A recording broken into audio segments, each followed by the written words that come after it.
For the next 6 months, Poland will hold the presidency of the European Union. Their priorities include strengthening cohesion and cooperation in Central Europe. Euronews met the Polish Prime Minister, Donald Tusk, to find out more. Prime Minister Tusk, welcome to Euronews. Your country will take over the presidency of the European Union, but it's a difficult moment because there are political problems in terms of consensus for the European Union among the citizens. How do you think you will tackle this growing euroscepticism around Europe? The European Union is not only useful during easy times, it has to prove itself useful in difficult times too. And this is the first task of the Polish presidency, to strengthen faith in Europe, to match Polish faith. There are countries that would like to lower the budget of the European Union because they say that are spending too much. What do you think about it? Is this also an example of euroscepticism or of a growing sentiment of euroscepticism among the European citizens of the wealthier countries? Are the investments in motorways, highways, climate protection and other investments from the European budget the cause of the crisis? We know they are not. I would also like to underline the fact that the European budget, compared to national budgets in recent years, is not increasing, but decreasing. Nowadays, nobody with common sense would ask for a radical spending increase. We all need to reduce public spending.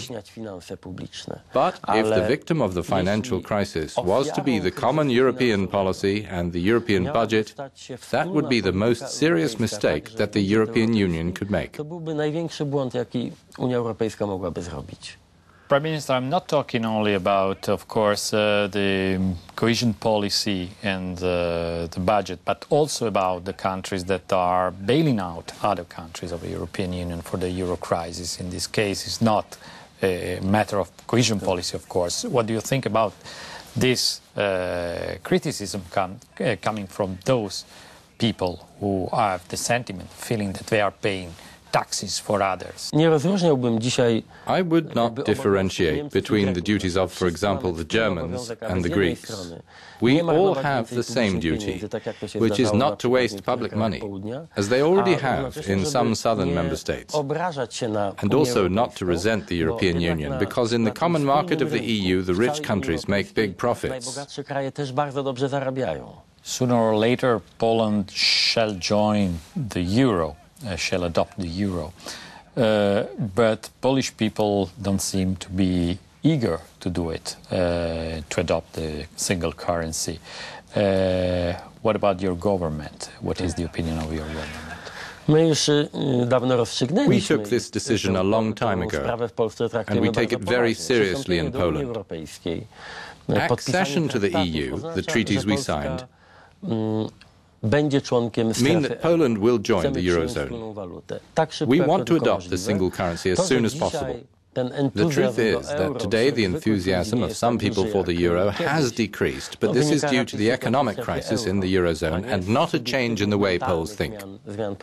But you're justifying the fears of your citizen anyway, because of the approach that some member states of the Eurozone have vis-à-vis the single currency. We in Poland will do what we have to do in our march towards the Eurozone. I think that moods are moods, but there are concrete criteria. Yeah, but single currency is unpopular, quite unpopular in Poland, isn't it? They see what is going on. No. We have always underlined that the decision will be taken when Poland fulfills all the Maastricht criteria. Some have said that Poland, with its good economic and financial situation, could take a shortcut to the euro. But we believe that to enter the Eurozone in a responsible way, Poland has to fulfill all Maastricht criteria. And that is when we will take the decision. Believe me, Truly, if the enthusiasm is less than before, it's still enough for Poland to join the eurozone. Niż kiedyś, to go wystarczy, aby Polska członkiem strefy euro się stała. Most of the trouble for the common foreign security policy is coming from the Middle East with these Arabic uprisings. And the European Union is not able to find a common position in order to face this situation.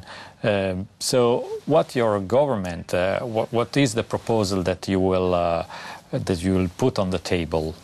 Wtedy, kiedy brałem udział w spotkaniu w Paryżu, gdzie zaczęła At the meeting in się Paris, historia when European intervention in Libya started, I asked myself, how real are the differences between the EU states? Jak rzeczywiste i And czy do they w exist ogóle at all? mamy do czynienia z zasadniczymi różnicami I pomiędzy believe the situation is not as bad as is seen by some people from the I outside. uważam, że nie jest tak źle, jak niektórzy to oceniali z zewnątrz. Sorry, Prime Minister, but the Germans were quite reluctant to enter into the war in Libya, for instance, whereas the French and the British started to attack, to bomb. And the Italians, nobody knew what really wanted in this situation. But they were not happy about it, of course. So this is a big problem for the European Union. The European Union was unable to express a single position because of those divisions among member states. Fakt, że bezpośrednie The mocne fact is that the zaangażowanie French and the British militarne are to leading był this dzisiaj military Francuzi, engagement. But there are other Brytyjczycy, partners ale involved są tam too. także obecni na That is stałe why I believe that the możliwości political behavior of inni Europe partnerzy. was good, considering Dlatego previous uważam, że, experiences. polityczne zachowanie Europy w tej kwestii było jak na dotychczasowe doświadczenia. Było na całkiem We wysokim have to take poziomie. into account To, że that we do not have a common set of military and administrative rules. To, że So in the dzisiaj future, European nie mamy security policy jednolitego must be postępowania better organized, integrated and militarno-organizacyjnego, regulated.